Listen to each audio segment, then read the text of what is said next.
everybody, to another exciting episode of Multiplayer, the podcast by gamers for gamers. I am your host, Zach Matscanis, alongside the lover boy himself, Javier Ortiz. What's up, baby? Oh, that's all you need in life is just the two of us.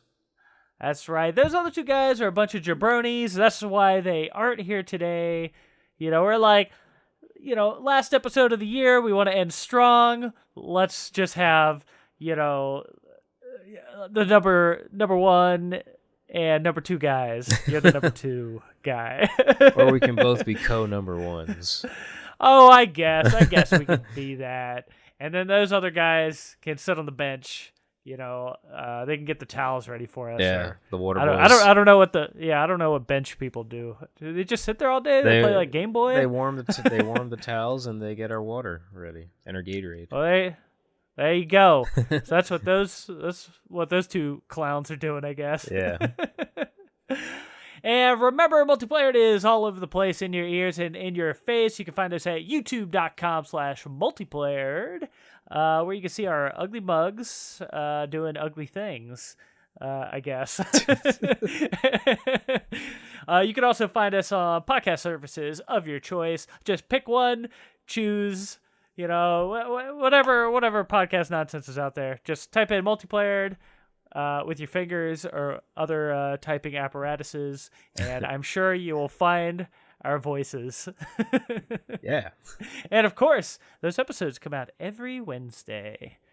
Typically, right in the morning, like 9 o'clock, 10 a.m., something like that. It's a good time. So, yeah, it's like you're starting your day. Maybe you're commuting to work, or maybe you're sitting at home drinking too much coffee like I typically am, and I'm just looking for a podcast. Waking up is a Multiplayer podcast.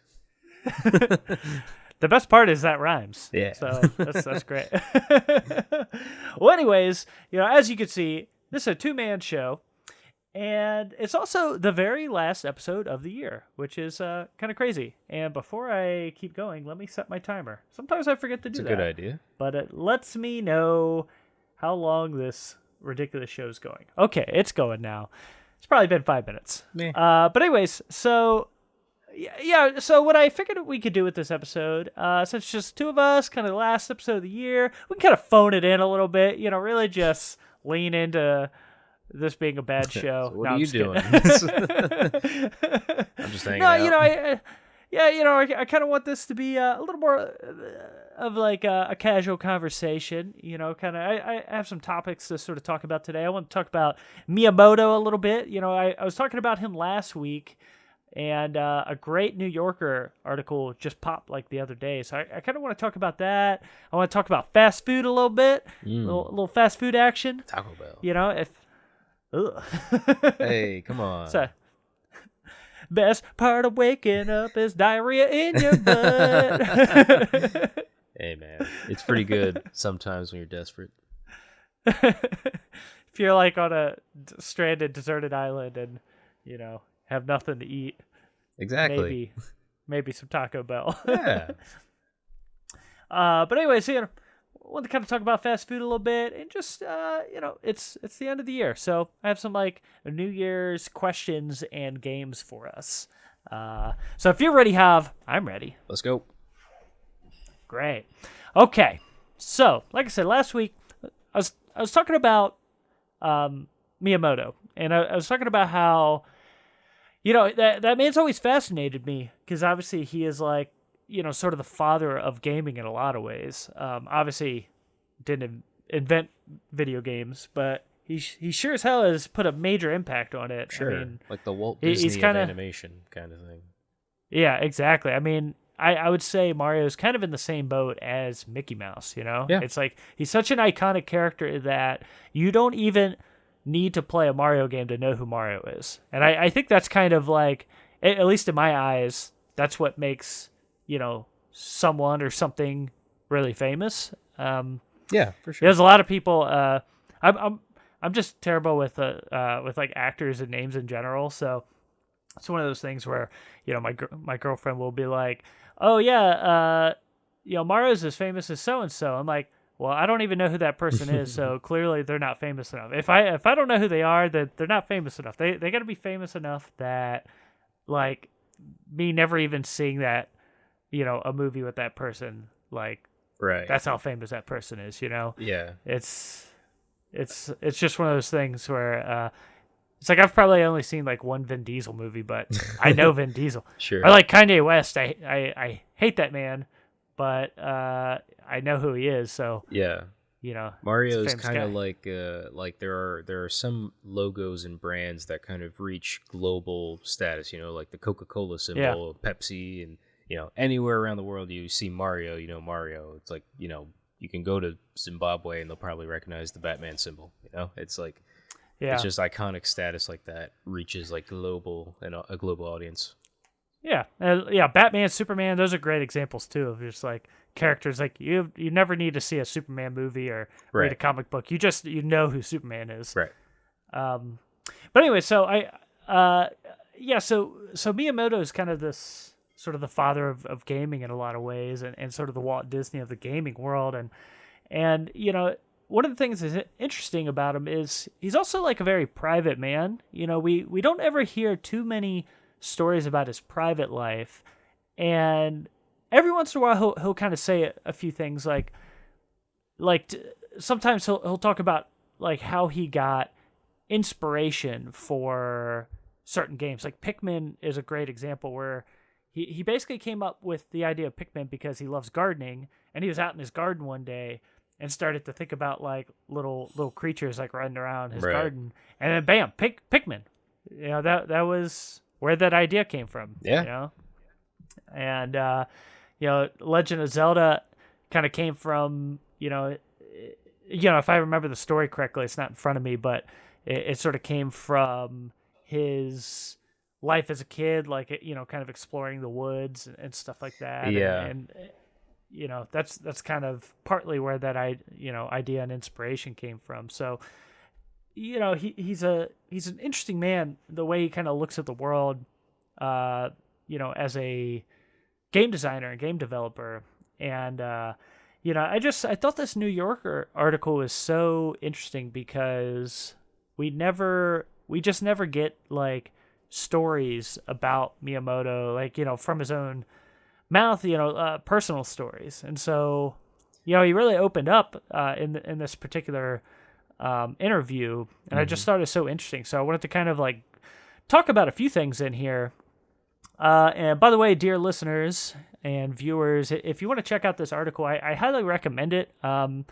It's you can go to newyorker.com, and the article is Shigeru Miyamoto wants to create a kinder world, and that's sort of the name of it. And it's pretty long, it's probably like a 20-minute read if you go all the way through it. I'm going to kind of jump around and pick and choose a few little things here that I just wanted to touch on because I just thought they were pretty interesting. I think a few people know this information, but if you don't, there's been conversations about this where like within Nintendo, you would think that like the offices at Nintendo would be like super magical. Super magical. Yeah. But I think it's actually so it's very, very plain in a lot of ways. Miyamoto even says like the so there's a quote here. It's like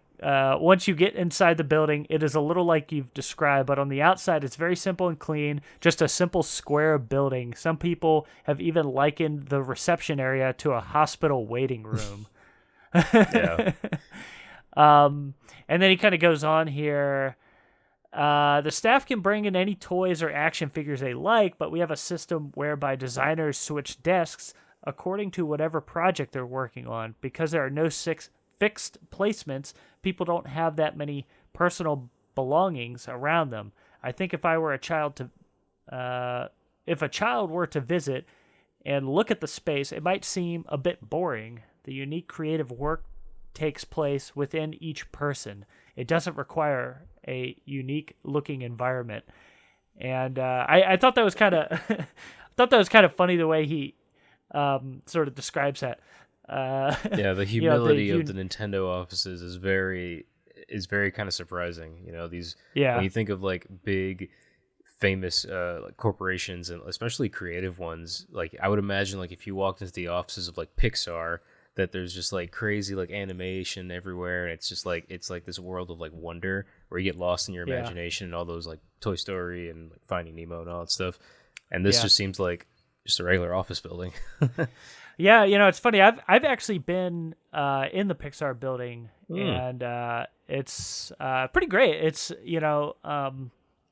it's a lot of wood, like natural wood and glass, and kind of all the offices you can sort of see in from just about anywhere that you're at, and they have like halls of like almost like museums that sort of change out with like different projects they worked on, and so it's kind of cool in that way, and it's still not as like insane as you might think it is, but they have a nice artistic touch to everything. There's some whimsy to it.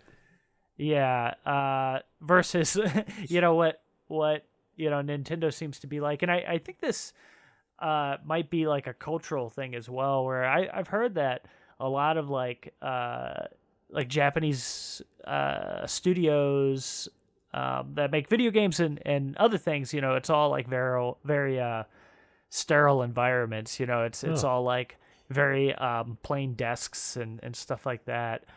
So it might be a cultural thing. Yeah, maybe. I think the job. Yeah, and I really liked Miyamoto's quote here of the unique creative work takes place within each person. Yeah, it's very magical. It's like the magic is inside of us, guys. Yeah, and that's kind of like when all this COVID stuff started to happen, and amusement parks were still open, and there was I can't remember what amusement park in Japan said this, but it was asking people that were on their roller coasters to scream inside of their hearts. And and it just kind of reminded me of that, where it's just like, it is inside you. The creativity is inside you. That's funny. You can't be excited. Just keep it all on the inside. Let the excitement fester within. Yeah. So I thought that was kind of interesting. It's all the creativity's in his brain and kind of in the world around him, versus like having to shove a bunch of toys into an office or something like that. Right. So I thought that was kind of interesting. And then I had a couple other things to talk about. So, this gentleman with the New Yorker, Simon Parkin, he asked Miyamoto, what was the last idea that made you feel that way? And that way being like excited to do something new. And Miyamoto says, recently I've been very involved with Universal Studios in Osaka, planning the attractions that are going to be there and putting the final touches on the rides. I've also been involved in making mobile games. Since I'm able to test and play these games easily at home, on the weekend by Monday I usually have a long list of things I want to try out and explore. So it's kind of cool, like, he's still finding like interesting things that excite him, like he also mentioned like a couple times that like he like kind of takes the work home with him, and like he'll email people over the weekend. They're like, sorry if that upsets you, but it seems like because that just seems like he just can't stop. He just cares about like the work so much. He takes it home, and it's like you can tell by his responses that like it's not work. It's something that he truly, truly cares about, and it's part of his life. It's a whole part of his life that he takes home with him every day and goes to work with every day. And it's almost as if there's no need for him to not go to work, but it's like the job never stops for him, but not in a bad way. It's like he just, it's part of his life, but he still says like, he's still a regular dad to his kids. Well, his kids and his grandkids now. But yeah, he's like it's such a like nice commitment, where it's like he just wants to keep doing good work, and like he said, help create a kinder world with all his all the work he does. Yeah. Well, at the end of the day, he's an artist, and like true artists, they don't never stop. really they don't stop. It kind of goes for every field. I've seen, writers and directors like that, cinematographers like that. There's people that just, eat, sleep, and poop the thing that they love. And for Miyamoto, it's designing games and just coming up with like interesting worlds for families to enjoy. So I always think that's pretty interesting. And there's a couple things to do with like his personal life I wanted to touch on, because that's the stuff that I find interesting, because we never hear these kind of things. So one thing the New Yorker is asking about is basically like his kids and like video games at home. And so I just wanted to kind of they played Sega. Yeah. So here's a couple things here. So Miyamoto says, I don't think my children cared too much about my occupation, to be honest. Even with their friends, once in a while, a major fan comes to visit us, but most of the time, we've been able to just hang out as a family. They've certainly never felt pressure to follow a certain path or to be a certain way. At home, I'm a normal dad. I don't think that they have felt any undue burden because of their who their father is. And then I think I lost you. Oh, you lost me? Hello? I lost your voice. Oh no, I'm here, baby. Oh, wait, there you are. You're very low. Am I? There you go. Now it's getting a little bit louder again. Oh. I wonder why. Oh, that's weird. I hear you now, though, so we're good. Okay, well, I'm just going to keep going. So another thing that, Miyamoto's kind of talking about his family a little bit, and then they get into like healthy relationship to video games. And so Miyamoto says, kids feeling like they can't stop playing, video games, that is, because the game is so fun. That's something that I can understand and sympathize with. It's important for parents to play the games to understand why the children can't quit until reaching the next save point, for example. In terms of my own kids, I've been fortunate in that they've always had a good relationship with video games. I've never had to restrict them or take games away from them.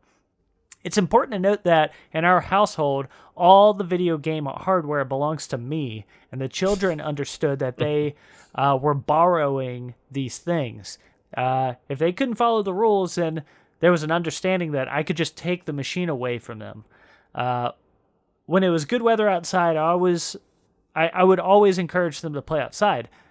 They played a lot of Sega games too, by the way. And then, there's this little funny thing about, it's like, were you jealous that they were playing like a rival's games? And he's like, not jealous so much as inspired to try harder so that they prefer the ones I made. Right. And then they kind of get into like some of the games that they played on Sega. But I wanted to read this one last article or paragraph just because I think it was interesting. The other day I had the chance to play with my grandchild. He was playing a Nintendo game called Captain Toad, and his eyes were shining. He was really into the experience. So I could see how a parent might be concerned about how immersed their child can become in a game. But in my game design, I always want to encourage a relationship between a parent and child that is fundamentally nurturing. I was helping my grandchild navigate the 3D world inside the game, and I could see the 3D structure being built inside the 5-year-old's head. I thought this could help his growth as well. So, it's just, it's just like interesting the way that he kind of like, he looks at game design, but also looks at like how those games will be interacted with, like, kids, parents, and like, families coming together. And so it's kind of just, it's just so interesting, and this article kind of goes on and on for a while with some really good questions. And he talks about how, there's too much focus on things like guns and shooting and killing people in video games, and it's like there's like a space for that, but that's like just not the kind of stuff that he does, and he's all about like bringing people together. Right. I love that. Which is great. And if I can find it, there was one other thing I wanted to read that I just thought was pretty interesting. Let me see if I can hunt it down here. It might be in this very next article. Like I said, this is a way more loose episode today. Just having some fun, baby. I just like it that he has like a mini focus group with his grandkid. I know, right? Yeah, I mean, it's funny. It's a lot of the work I just I like my work outside of doing this multiplayer stuff. I work with a lot of like kids brands, and so I find myself kind of doing the same thing with like my nieces and nephews. Like I'll show them something I've done just to see gauge the reaction that I get. Or before COVID, I used to literally go up to like Target and just like the video games are always right next to the toys. Mm-hmm. I think it's saying I'm a big kid or something. But I always just like see what kids are like kind of grabbing off the shelves, like what they're gravitating towards. Right. And so, I think Miyamoto's, done that kind of stuff throughout his life. Looking at kids and parents and families and how they interact with the toys in front of them or the games in front of them. It's always pretty interesting. Okay, so last thing I wanted to kind of talk about it. There's a lot of interesting stuff here, so I'm just going to read this whole bit. So bear with me, but I think it's just very interesting. There's a story about you this from the New Yorker. There's a story about you that's been widely shared recently. It's about the Nintendo 64 game GoldenEye, which was based on the James Bond film. The game's director Martin Hollis told me that when you first tested the game, you expressed sadness at the number of people Bond shoots down and suggested to him that during the end credits, he make the player visit each victim in their hospital bed. That's awesome. It's a sweet story that says something about you, about who you are and what you believe games should be. How do you feel about the fact that the medium has come to be dominated by guns and shooting? And Miyamoto says, quote, I think humans are wired to experience joy when we throw a ball and hit a target, for example. That's human nature. But when it comes to video games, I have some resistance to focusing on this single source of pleasure. As human beings, we have many ways to experience fun. Ideally, game designers would explore those other ways. I don't think it's necessarily bad that there are studios that really hone in on that simple mechanic, but it's not ideal to have everybody doing it just because that kind of game sells well. It would be great if developers found new ways to elicit joy in their players. Beyond that, I also resist the idea that it's okay to simply kill all monsters. Even monsters have a motive and a reason for why they are what they are. This is something that I have thought about a lot.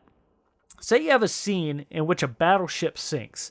When you look at it from the outside, it might be a symbol of a victory in battle, but a filmmaker or writer might shift perspective to the people on the ship to enable the viewer to see close up the human impact of the action. It would be great if video game makers took more steps to shift the perspective instead of always viewing a scene from the most obvious angle.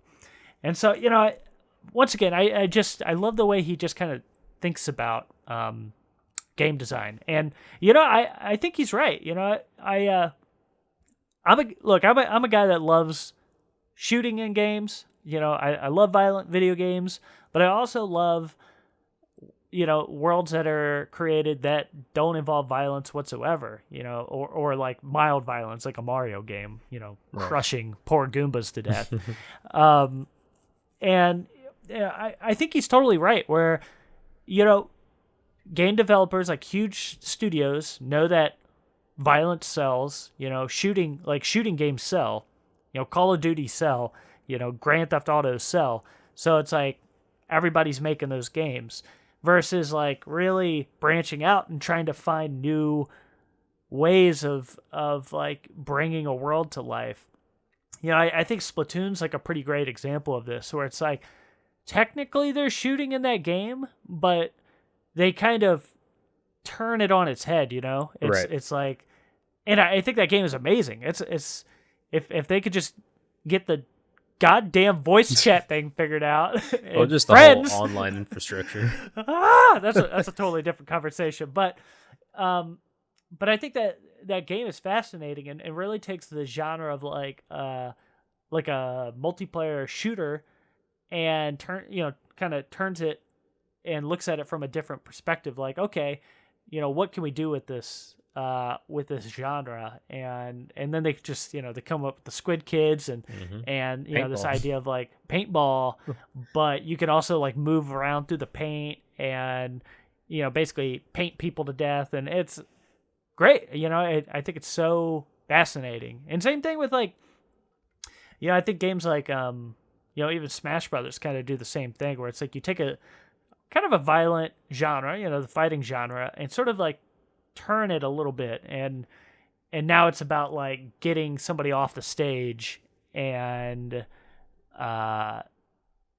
versus like, massive, combos and to the point that it kills somebody. Yeah, then you rip HP their spine meter. out. Yeah, it's like That's a big sumo ring. You're just trying to push somebody off.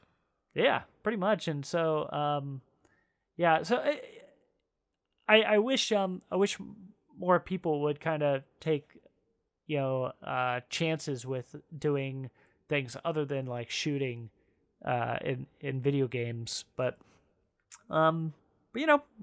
people need them paychecks, I guess. Well, I mean, that's why Nintendo game design is always so unique in comparison to basically any other studio. I think a lot of studios focus. There's a couple ways you can look at it, right? It's like you can have a game like Last of Us, lots of killing. That's a narrative focused game. That story is really good, and they're focusing on the narrative and the story before everything else, right? You're playing that game because you're watching a really long movie, basically, and it's a good movie too. And then you have the online scene, online multiplayer shooters, where it's like it's all about like how smooth can you make this gameplay with the shooting and the toggling between weapons and unlocking perks, and like it's all about this simulated reality. It's like there's no way you'll ever experience anything like this in real life. So this is just high octane to feed your imagination of what you think how it'd be really cool if you could like just own every gun ever made and just run around with unlimited stamina, just shoot anything you want and just explosions. Like, it's super cool, it's fun. And then Nintendo's more about how can we make Mario, who we've played with for 35 years, how can we take him in a new direction this time? It's like, oh, I know, let's put him in space. And you can like have him throw a hat. Yeah, let's have him throw a hat, and then he can control Yoshi with a hat, and then control enemies. It's all about it's just taking their licenses and applying new creative ways to play with them. And there's nothing wrong with any of the things that I described. They're all very popular. They all feed our interest as gamers, and we all, I personally, I love variety. I don't really stick to one genre or one style. I love it all. Like, I love playing Nintendo just as much as I love playing Ghost of Tsushima and Overwatch. Like, it'll never be replaced. So it's all about how, and like Pokemon, it's like you have a team of these crazy fantastical animals that can do crazy abilities, and now it's gone wild where like they're like god Pokemon and stuff, and it's just insane. But you can have this really interesting team of creatures, and you're fighting other ones, but they don't ever die really. They just kind of they fight until you just need to go back to the Pokemon Center and heal them real quick, and then they're all good to go. It's like there's no permadeath. There's nothing you should feel super guilty about. And even that, expanding on the Pokemon world since the 90s, now there's like, I think like 1,000 Pokemon or something, but it's too many Pokemon. Yeah, there are. But it's just Nintendo changing up, and like, who could have predicted a game where Luigi's hunting ghosts with a vacuum cleaner? But it's so much fun. It's so much fun, and it's it's stuff like that where it's the creativity that they have at Nintendo that is truly amazing, where it's like, let's not focus so much on like, the typical cliche of games where it's like we're celebrating like gun culture and like these fantasy worlds of like how much kills can you get to unlock whatever. It's more family friendly, I guess. I don't want to say that though, because I don't want to make it seem like that's their agenda. It's just different. I guess the best way they can put it. They try and make things as different as possible. Animal Crossing was one of the most popular games this year, and it's so simple. Like, I'm not an Animal Crossing guy, but it's such a simple game of like you don't fight anything. There's no real objective. You just kind of live on your island and you just make it bigger, and you get animals and you grow trees and different plants and stuff, and you can trade turnips with people, and it's so silly. But it's one of the most popular games for a reason. It's because it's that Nintendo style. For sure. But yeah, we're running a little long on this segment, but I basically just wanted to kind of highlight this this article with Miyamoto. I just, after last week, this literally came out like a couple days later, and it was so interesting to kind of read like any little nugget of information I can get about like Miyamoto's personal life. I kind of grab onto, because it's just he's a fascinating man, and I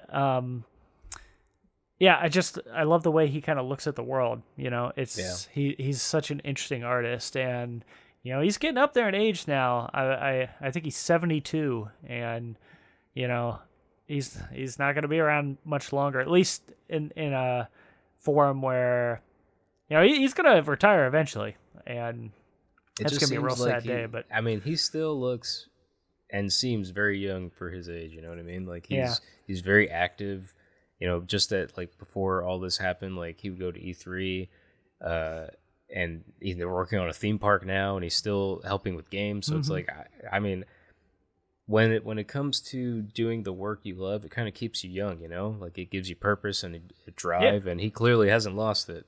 So I don't think he's going to be going anywhere anytime soon. I really don't. In terms of like working, and I wonder if there's more like, obviously he lives in Japan and everything, so I always wonder if there's more like coverage of him on the Japanese side, like more interviews and stuff, like, because we don't, the New Yorker is like, this one came out, and like, when was the last time that happened? But I always wonder if Japanese like news outlets cover him more than we would. Yeah, I don't know. It's like, obviously he's famous within the video game world, but like I said, he's also kind of a private guy, and so like this particular article is just kind of like rare that he he really only ever does like interviews like kind of talking about like a specific game or something, but this one was like just about him, so I just thought it was interesting. So if dear listeners, if you have a chance, check out the rest of that New Yorker interview. I thoroughly enjoyed it. But kind of thinking about this is my segue. Stick with me here. Thinking about like taking an idea and really turning it on its head. KFC. KFC gaming. Not bad, right? Not a bad segue. No. So this is not a joke. KFC is coming out with a gaming PC, like a really good gaming PC that also has a chicken chamber where you can keep your chicken warm. It's just the first thing I think of is like, ew, like what if like breadcrumbs and like grease get inside the, why would you do that? It's so gross. Well, I would assume that the chicken chamber is at the bottom of the PC, where it's not gonna like. So what? If it was at like the top and like the grease is leaking down onto like your GPU or something. Yeah, but then you got like the steam rising through the computer, and it's just like, my computer has a fan on the side of it, right? And I imagine it's that machine air that's keeping my chicken warm. Like, that's gross. I don't want that. Well, my worry is, like, PCs get dusty, you gotta like blow the dust out and stuff. So you're gonna have dusty chicken. Exactly. And then you got chicken crumbs inside your computer. Then you got roaches going in your computer. It's gross. Okay, so let me just read some of these specs and whatnot. I'm just reading the article off of gamingintel.com. So the PC promises 4K support at 240 frames per second. Furthermore, the PC can support 240 hertz output on 4K displays. Inside, you will notice that there is an Intel Core i9 processor and an easily swappable Asus GPU slot. The PC comes bundled with two 1 terabyte SSDs. No storage solution is better named for. I was talking about the FireCuda, Seagate FireCuda.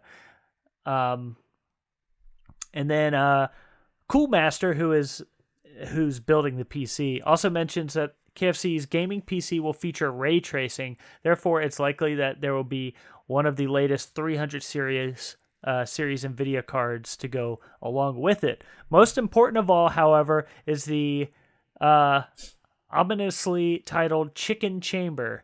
Yep, their patented Chicken Chamber. The Chicken Chamber feature ensures that. Hang on. So let me. I'm trying to find where it says. How it works. It runs on chicken. You just take the cord. Here it is. So Coolmaster describes utilizing the system's natural heat and airflow system. You can now focus on your gameplay and enjoy hot, crispy chicken between rounds. They're using that hot computer air to keep your chicken warm. That's gross. That's so nasty.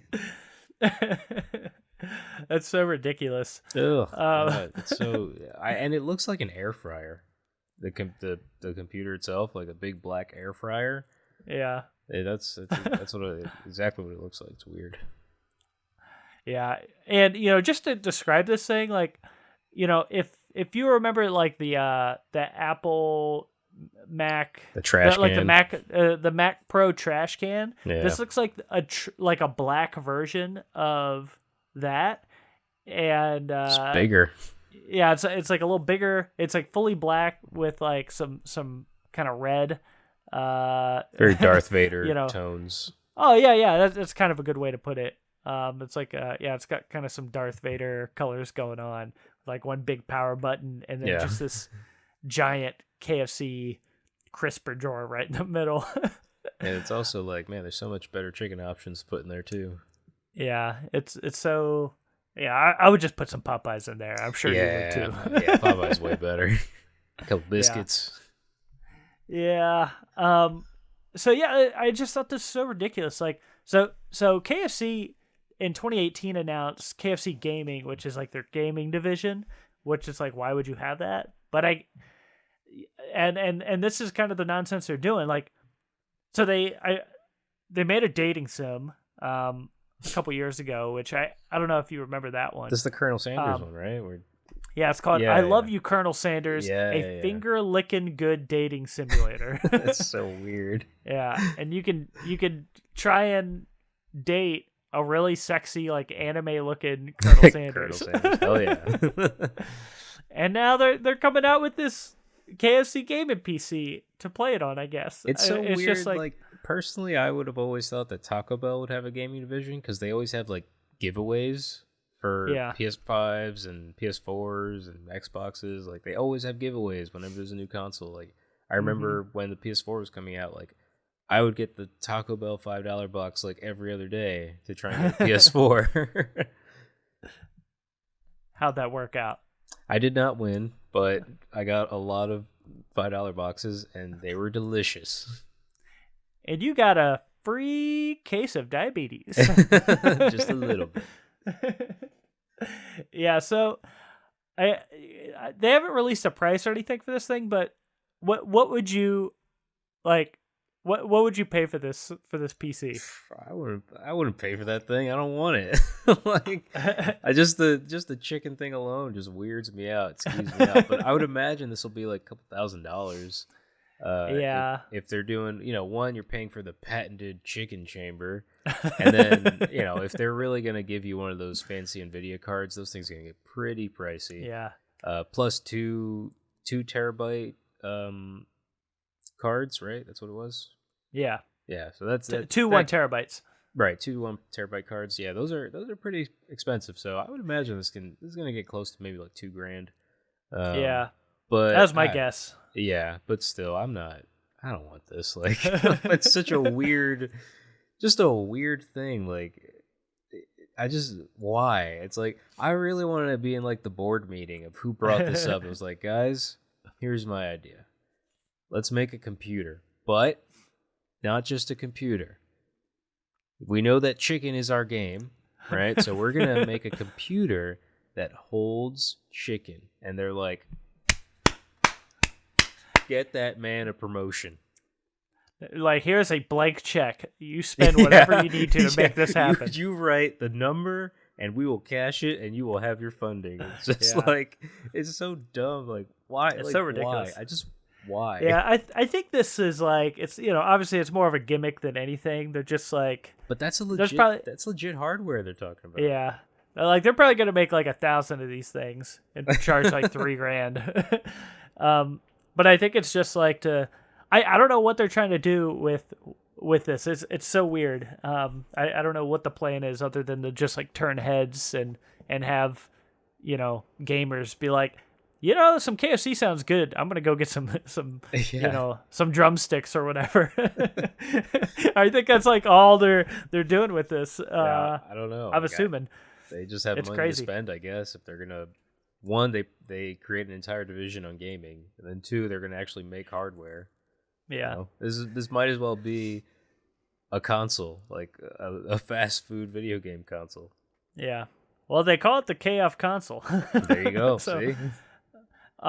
Okay, so before we move on, do you have a pitch for a new gaming console or PC that's also like fast food related or similar? I was trying to think of something involving like a VR headset / drink holder. Like, those hats that hold the beer cans? Yeah, like the beer can hat. So like a VR goggle headset holding a drink, but I don't know, like, what's a famous, like, fast food place for drinks? Like Starbucks? I don't know, that'd be weird to have 2 coffees up there. Like, I was thinking, like, Slurpees or something. Like, yeah. Maybe, like, a Taco Bell Baja Blast holder. You could just have and you could hold it. It'll keep your VR headset cool while you drink some Baja Blast. And then the VR headset has like a little, like the harmonica setups. Yeah. Like the hands-free harmonica. It's like that, but with a taco. Yeah, I could do that, or like a McDonald's burger or something. Yeah. I would also think of like, I would imagine. I'm surprised McDonald's hasn't done something like this because they're just like the amount of money, or Burger King, but like, some sort of McDonald's like handheld that they also like tie into their fries or nuggets, because those are their most famous things. Yeah. But like, if they had some sort of like, what were those old I forget what they were called. I think there was like, it was like Tiger Gaming. It was like Tiger old, Electronics. Yeah, Tiger Electronics. Those little handhelds. Like there was like a Wolverine, a Spider-Man. Just do something like McDonald's, and it holds your French fries as well. So it's like you got your French fries on you. All right. And the heat keeps your French fries warm, because we're going for that now. Keeping that nice computer hot air to keep your food warm. That's what we all love to eat nowadays. So your food can taste like dust and mercury. Yeah. So what I want is basically the old school fat PS3. I want a new PS5 in the shape of the PS3, but it's also a George Foreman grill.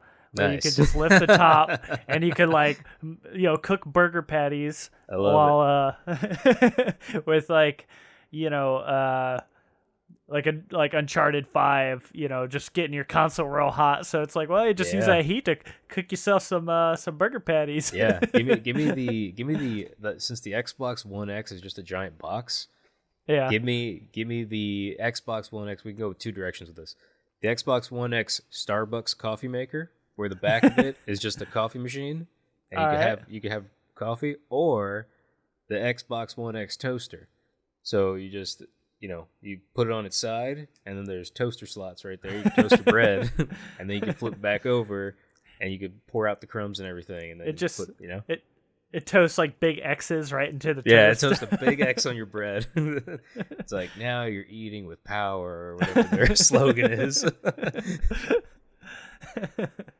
I like or a Windows logo on there, like a Microsoft Windows logo on your bread. And then lastly, for the Switch, you take the Joy-Cons off and you just like strap on some chicken strips from like Popeyes or something. Some good chicken. That could be your chicken holder. Yeah, it's your chicken holder. Ridiculous. I love it.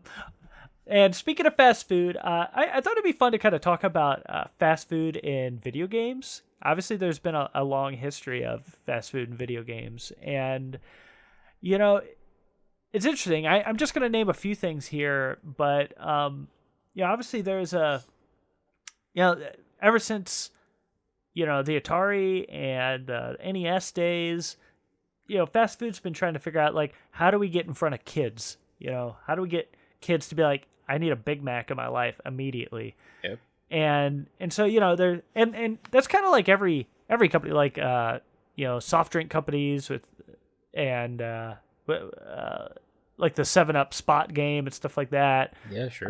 There's like a Pepsi Man game, all that kind of nonsense. There's a Domino's the Noid game.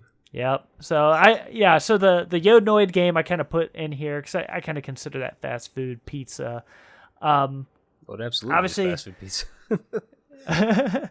There's also we talked about the stupid Colonel Sanders finger looking good dating simulator that came out like a year or two ago, dating like a sexy Colonel Sanders. There's I always called it Mick Kids, but it's abbreviated, so I think it's just MC Kids, but I always called it Mick Kids. But that's that was a game I played for the Super Nintendo, I believe. Maybe it was the Genesis. I can't remember, but you're playing as like these kids, Mick and Mac. Yeah, Mick and Mac. Yeah. And then there was another. It might have been a different game, and I barely remember that Mick Kids game. I just remember playing it. So it was either that game or another McDonald's game where you're running around as Ronald McDonald, and it kind of looks like a Sonic game, like a knockoff Sonic game. I remember that. I think there were two different games because I think it was like two different art styles, if I'm not mistaken. Yeah, and there was there's a few different McDonald's games back in the day. Those are just the ones that kind of came to mind while I was like thinking about this myself. There was also a Taco Bell game that came out in the early 2000s. Doom simulator, right? Yeah, it's kind of like a Doom clone, sort of, where you're like moving through these different like 3D environments and like fighting snakes and stuff by squirting them with Taco Bell sauce. So weird. It's like so dumb. And then I think kind of a couple like pretty ridiculous ones is the Burger King games that came out exclusively for the 360. I remember that you could get at Burger King, and it was Pocket Bike Racer, Big Bumpin', which is like a bumper car game, and the one that everybody kind of thinks fondly of as like the best of the three is Sneak King, which is like you're sneaking around as the king, like the Burger King, really and like creepy. Yeah, and like feeding people burgers. It's just ridiculous. Like you just sneak up behind them and then surprise them and like boom, burger in your face. They're like, oh wow, thanks. I was hungry. It's just so ridiculous. Yeah. So that those are kind of the ones that sort of popped into my head. I didn't know if you had any others that you played that's not on this list.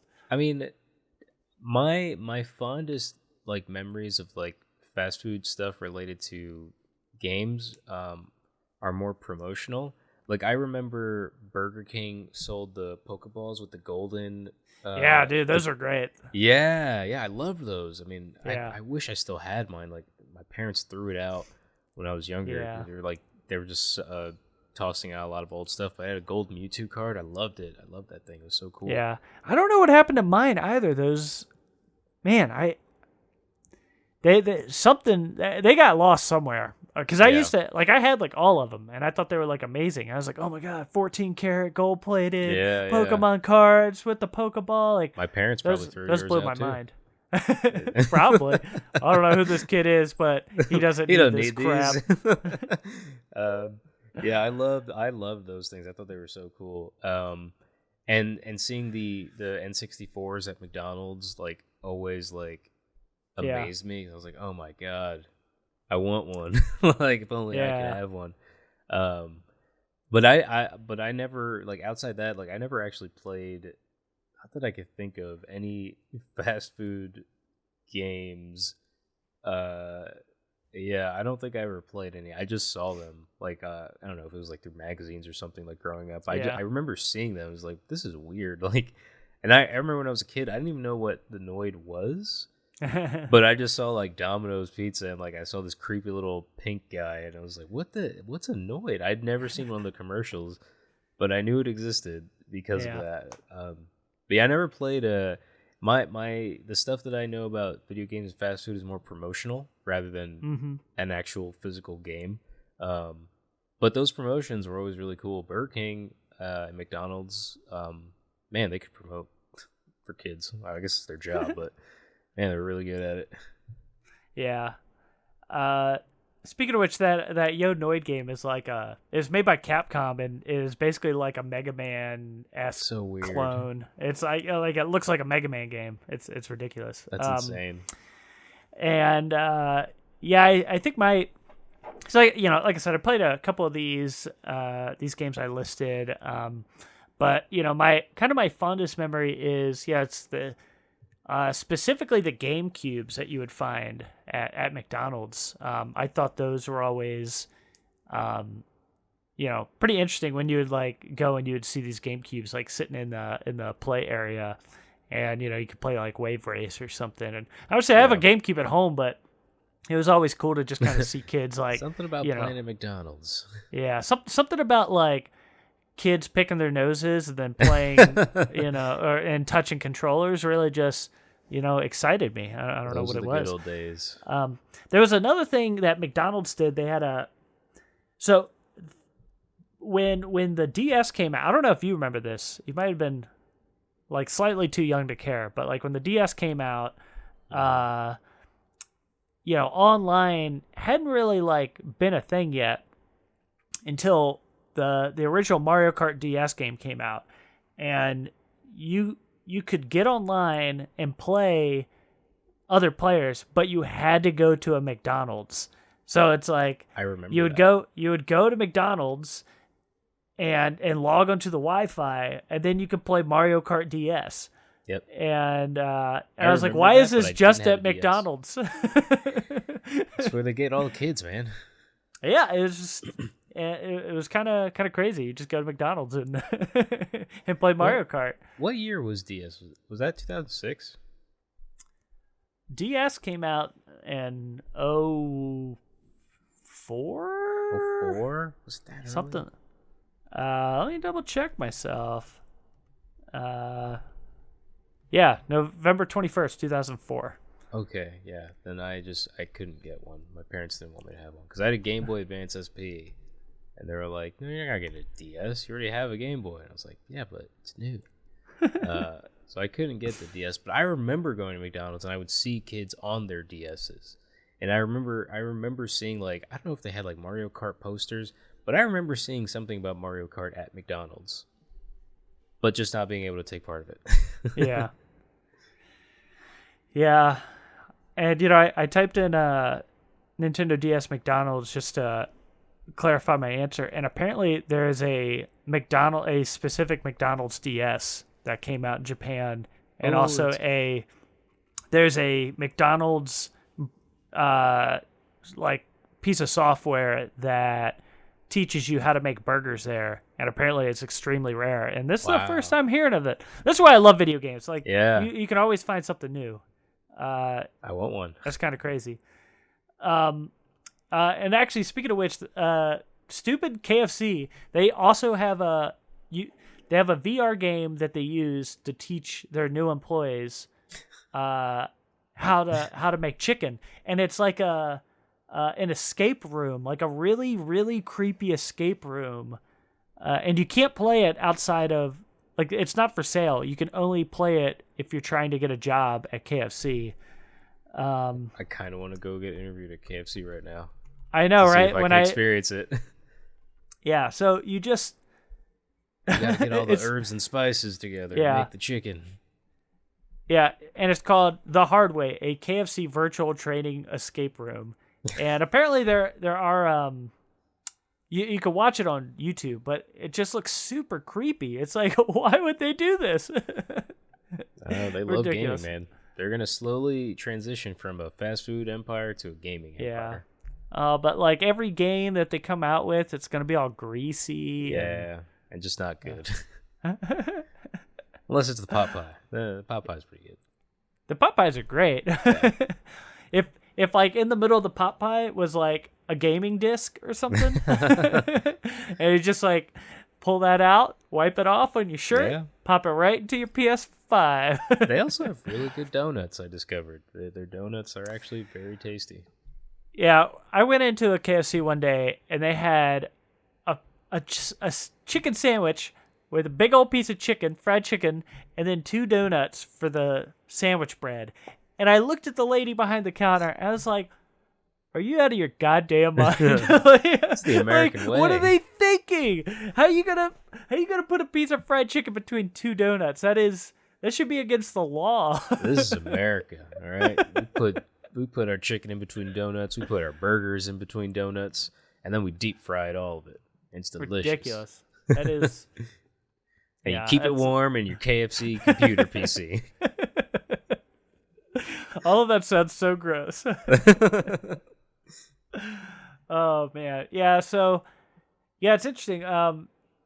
The history of fast food and video games. And they're still trying new things. And I think with like the rise of esports, you're going to see a lot more like fast food companies trying to jump on board with esports. And I think that's kind of partly what KFC's doing. They're trying to get into like the esports world and sponsor that kind of stuff. And so who knows, maybe the next League of Legends tournament or like Overwatch tournament, everybody's going to be playing on KFC PCs or something. Could be. I know Cheez-Its is also very popular in the esports community. They're always promoting, like, especially Overwatch, I think they promote a lot. So maybe we'll get a Cheez-Its PC. We'll see. I mean, I would much prefer like a Cheez-Its bin in a PC versus a fried chicken bin. That's true. And it doesn't need to be kept inside it. Just a piece on the outside, you can just put your Cheez-Its inside of. That way the Cheez-Its aren't getting any crumbs in your PC, and the PC fumes aren't keeping your Cheez-Its warm. That's just gross. It's like going to a car exhaust pipe and be like, I'm going to keep my sandwich warm at the car exhaust pipe. Yeah. Yeah, I had a buddy growing up that, he was like a PC guy, but he also loved the white cheddar Cheez-Its. And so he's always... Jason, I hope you listen to this. Like literally white cheddar Cheez-Its and IBC root beer just remind me of playing PC games now. It's like ingrained in my brain. Yeah, it's delicious. And we'd sit there and play we'd play like Tribes or whatever PC games we were playing at the time. GTA 2. Nice. Just Quake. so many Quake. So many good memories of like playing PC games and eating white cheddar Cheez-Its and drinking IBC root beer. To be fair, those are delicious Cheez-Its. And root beer delicious. Is delicious as well. So yeah.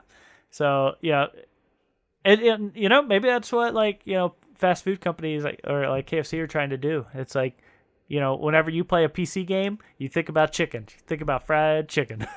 I guess. Yeah. It's just one of those things.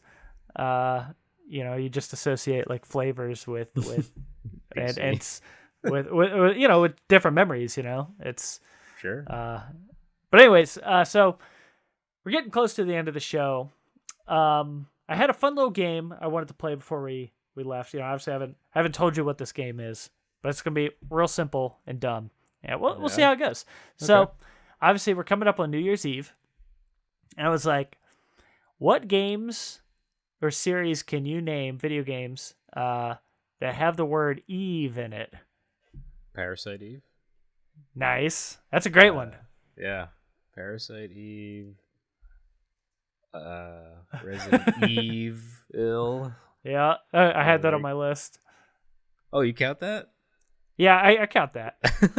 Anything with the word Eve. Okay. Anything with Eve.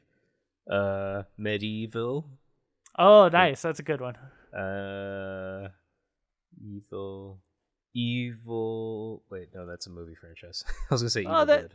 There's a couple Evil Dead games. There's actually one coming out that looks real bad. Nice. Okay, so there you go. Carnival. There you go. I forgot about that game. One. Yeah. Oh, that was like the the House of the Dead like clone or whatever. Yeah, except it was at a carnival. It was like a haunted amusement park or something. Yeah. Parasite Eve is also like a really great game that I wish they would come back. They came out with with 2 on the original PS1. Mm-hmm. It was a PSP game as well. Was it now? Oh yeah. There was like it was like Parasite Eve : something. Yeah. I forget the full title, but yeah, I had it on PSP. Yeah, I forgot all about that one. But yeah, that was pretty good. They should bring that series back. That's like a really cool like turn-based RPG but it's just kind of different. It's like a horror or like close to a horror, like but you also have guns. Yeah, it's cool. It's a super cool series. Yeah, I liked it. The PSP one was kind of meh. It was not turn-based. It was more like an action. And interesting. And you got I think it was the lightning skin from like Final Fantasy. It was weird. But yeah, okay, so Carnival, Medieval, Parasite Eve. You're missing one big one. Really? Yeah. What's console? PC exclusive. That's totally the opposite of my expertise. But it's also like it's. Eve? I mean, you're very close. You're very close. Eevee, the Pokemon. No, just straight up Eve Online. Oh, Eve Online. Oh, I said Eve. I know Eve is a game. Eve Online. Fair enough. Yeah, which is like, it's like a galactic, battleship kind of game. Those are all the ones I could think of as well. I'm sure there's a few other games with the word evil in the title that I'm forgetting. Yeah, there has to be.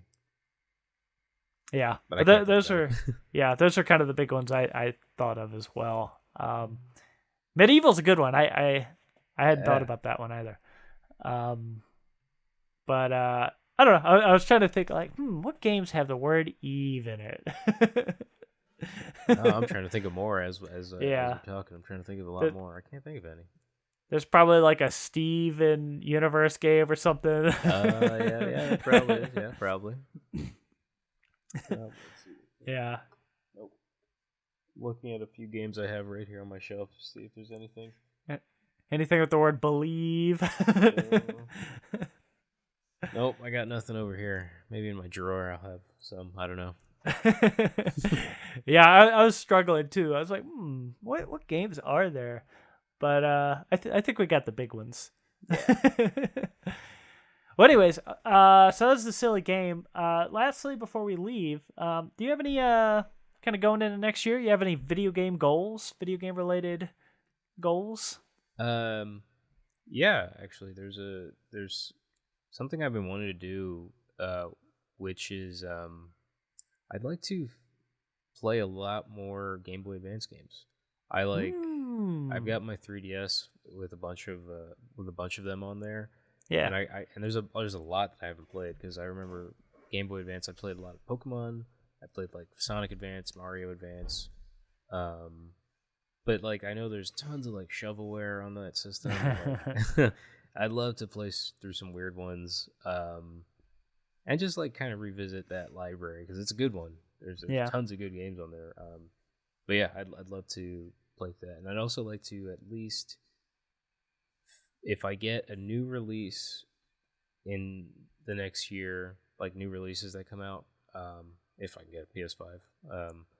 I'd like to finish at least 3 because I have this problem where I'll get a new release and I'll start it and I won't finish it because I move on to something else, which I think a lot of people do. But I want to try and at least finish 3 2021 games and then revisit the Game Boy Advance library as much as possible. Yeah, very nice. How about you? I'd like to. There's a lot of games on the Nintendo Switch Online service now for like Super Nintendo and NES, and like, man, I haven't played Donkey Kong Country 3, and like I think I only played that game once. Back in the probably like '96, I probably played that game once, and I was like, "Where's Diddy Kong at? I don't want this game. I don't want to play this doofus." It's good, not as good as 2 though. Yeah. So I'd like to go back and look at what's on there now and play through some of those games, especially things like Donkey Kong Country 3. I think it's a big one for me, and but just kind of go through some games maybe I missed back in the day, or I don't remember very well. Maybe they should put some fast food games on there, some Mick Kids or whatever. Call back. Hey kids, you want to eat some McDonald's French fries, keep it warm, and play? What are they? Mick and Mac? Play as Mick and Mac. Oh man, what a weird PC. Bunch of nonsense. Doesn't make much sense. I don't know. This whole year hasn't made sense. So very true. What a beginning to a new decade. I know, right? It's just it's been a crazy one. Thank goodness video games are here, because it's been a weird year, but video games have like been crushing it this year. Obviously, like video games have kind of been booming, and it's because like everybody's just looking for an escape from the craziness that is life right now, and hopefully things kind of get back to normal a bit. But I hope the people that kind of took a chance on playing some video games with like friends and family at home, since they can't leave, hopefully they stick around, see what else is going on, Yeah. Sure. So that Switch library is massive when you look on the eShop. Yeah. I've been like looking at the sales the last couple of days, like figuring out what I want to get next. I think I'm gonna pick up Puyo Puyo Tetris and play that with Jerry, just because. It's looking for some games to play, and she plays Tetris, and I play Tetris and Puyo Puyo, and I think that'd be a fun one. So I guess that's another thing for next year.